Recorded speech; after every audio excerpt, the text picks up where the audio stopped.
The Motor Vehicle and Road Traffic Amendment Bill 2020 provides for the exemption from the requirement to register and pay license fees for excavators, bulldozers, and other vehicles used in the mining industry. This is one of several bills passed on Tuesday in the National Assembly which will see the reversal of taxes imposed under the APNU AFC coalition government. The amendments to this bill is contained in the explanatory memorandum, and it seeks to amend the Motor Vehicles and Road Traffic Act, Chapter 5102, to provide for exemption from the requirement to register and pay license fees for excavators, bulldozers, and other vehicles used in the mining industry. Mr. Speaker, I think in a broad sense,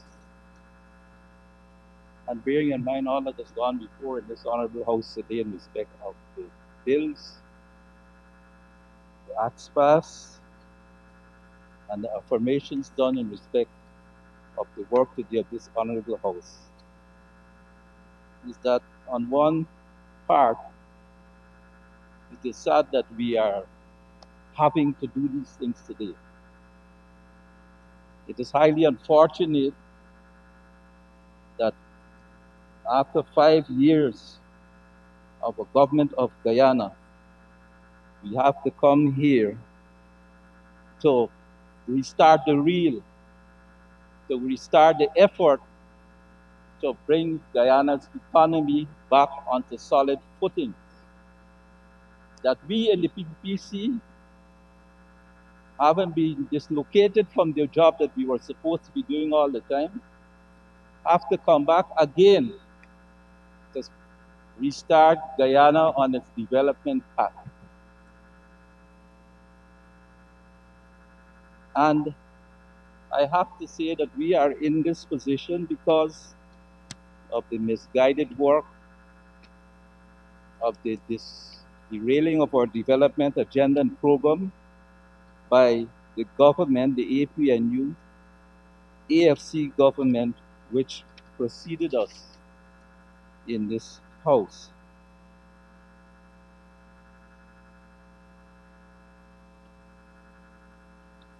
Five wasted years is what we have to acknowledge here today, is what we have to try to make up for in a fairly short space of time. If we take away the investments which have been made in respect of oil, if we look at the attacks on the agricultural sector, on rice, on sugar, on the timber industry, and on the mining industry, we have to acknowledge that our economy has been devastated, and it has been devastated largely by regressive taxation policies by the APNU AFC. And they might think it's no shame in it, but they're not here today.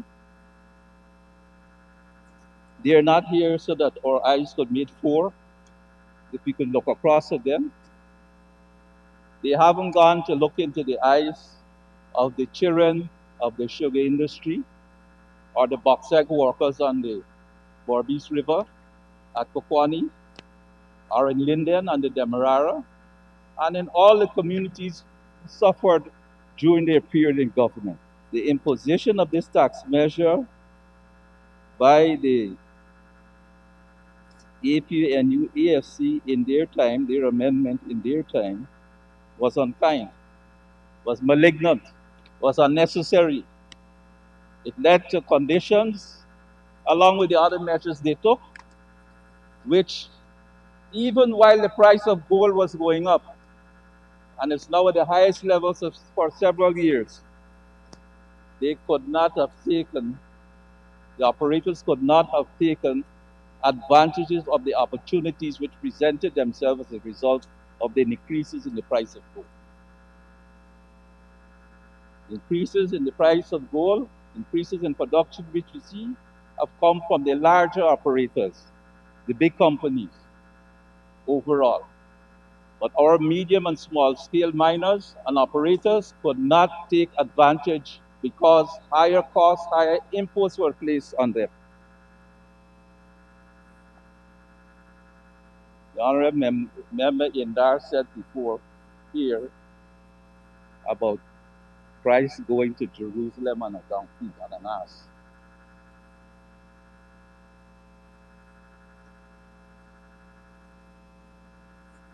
And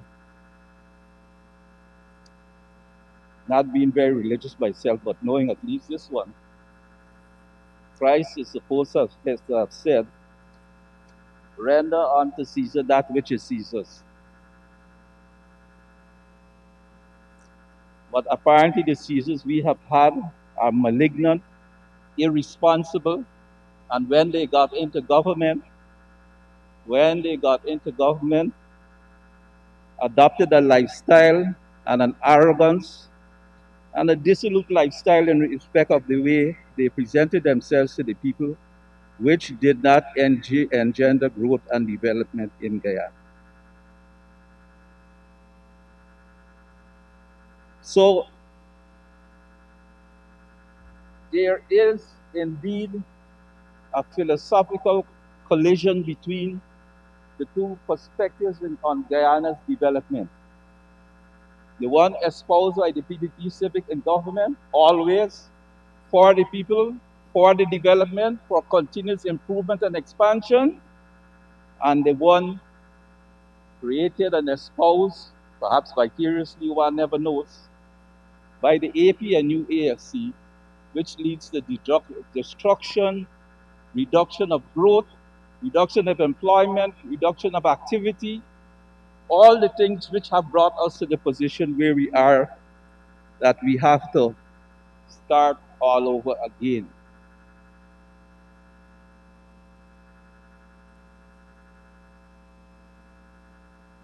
I have to stand with my comrades, with my honorable members, and stand behind the leadership of Muhammad Irfan Ali in recognizing that it will be a rugged and difficult road to bring us back, but we are the ones who will continue to build and develop Guyana.